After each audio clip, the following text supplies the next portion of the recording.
యోహాను సువార్త 18వ అధ్యాయం 10వ వచనం. సీమోను పేతురునొద్ద కత్తి ఉండినందున అతడు దాన్ని దూసి ప్రధాన యాజకుని దాసుని కొట్టి అతని కుడి చెవి తెగ నరికెను. ఆ దాసుని పేరు మల్కు. సీమోను పేతురు ఒక కత్తిని కలిగి ఉన్నాడు. యుద్ధ భూమిలోనున్న ప్రతి వ్యక్తి ఏదో ఒక ఆయుధాన్ని కలిగి ఉంటాడు. పేతురు మరి ఒక ఆయుధంతో సిద్ధపడి ఉండవలసిన వాడు. అయితే అతడు ఆ విధంగా లేడు. ఎందుకనగా అతడు నిద్రిస్తూ ఉన్నాడు. యేసు ప్రార్థన ఆయుధాన్ని కలిగి ఉన్నాడు. కాబట్టి మీరు వెదకువాడు నేనే అని ఆయన చెప్పినప్పుడు ఆ మనుషులు వెనుకకు తిరిగి క్రింద పడిపోయారు. ఇక్కడ 2 రకాలైన కత్తులను మనం చూస్తాం. యేసు కలిగి ఉన్న కత్తి హానికరమైన ఆయుధముల కంటే ఎక్కువ శక్తి గలదిగా ఉన్నదని మనకు తెలుపుచున్నది. మరణ భయం లేకుండా ఒక ఉన్నతమైన స్థితిలో మనుషులు జీవించగలరు.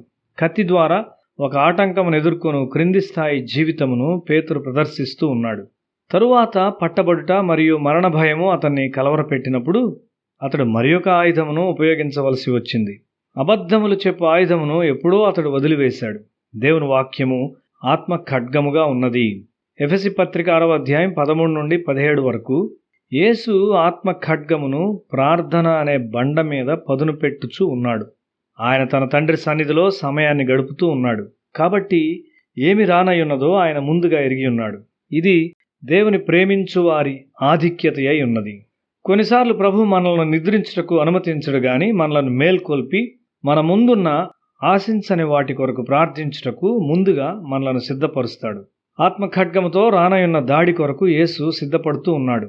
పేతురు ఒక తప్పైన కత్తితో సిద్ధపడుతూ ఉన్నాడు. ఈ రకమైన కత్తి మనకందరికీ అందుబాటులో ఉన్నది. నీవు దెబ్బకు దెబ్బ తిరిగి కొట్టినట్లయితే వీధి ప్రసంగము కూడా ఒక ముష్టి యుద్ధముగా ముగియగలదు. మోషే ప్రార్థించడం నేర్చుకున్నాడు. అతడు ఒకనాడు భౌతిక శక్తిని ఉపయోగించాడు గాని అది ఐగుప్తు శక్తి ముందు నిలబడలేకపోయింది. మోషేకు భౌతిక శక్తిలో నమ్మకం పోయింది. అప్పటి నుండి అతడు ఒక దీనునిగా విరిగిపోయిన మనిషిగా తయారయ్యాడు. తాను ఒక ఓడిపోయిన మనిషి అని ఎరిగి ఉన్నాడు. 40 సంవత్సరాల తరువాత నేను నిన్ను ఫరోకు దేవునిగా చేయుదును అని దేవుడు అతనితో చెప్పాడు. అతని ముందు సముద్రం విభజింపబడింది. ఐగుప్తు సైన్యము అతని పాదముల చెంత మరణించింది.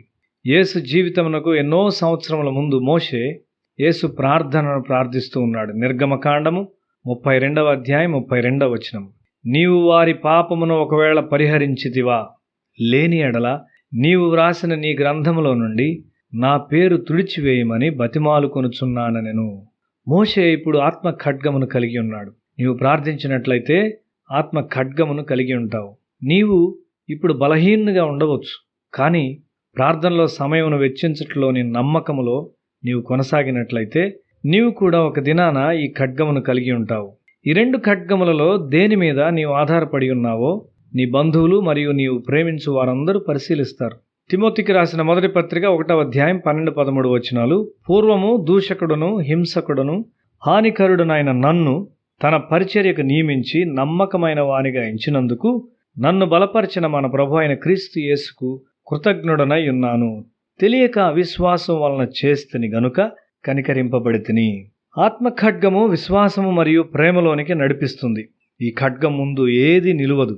కనీసము నీ ప్రియులైన వారిని నీవు జయిస్తావు. నీవు వారికి తప్పక సత్యమునివ్వాలి. నీవు సంపూర్ణముగా నమ్మకస్తుడవైతే దేవుని వాక్యానుసారమైన నీ కోరికలన్నీ నీవు ఆశించిన దానికంటే 100 రెట్లు అధికముగా నెరవేర్చబడును. నిరాశ చెందవలసిన అవసరం లేదు. నీ ఆత్మ ఖడ్గమునకు పదును పెట్టుచున్నావా, లేక నీవు నిద్రించున్నావా? సంసోను తనకివ్వబడిన శరీర బలము అను వరమును చివరి వరకు ఉపయోగించాడు. అతడు ఆత్మ ఖడ్గమును ఎన్నడూ ఉపయోగించలేదు.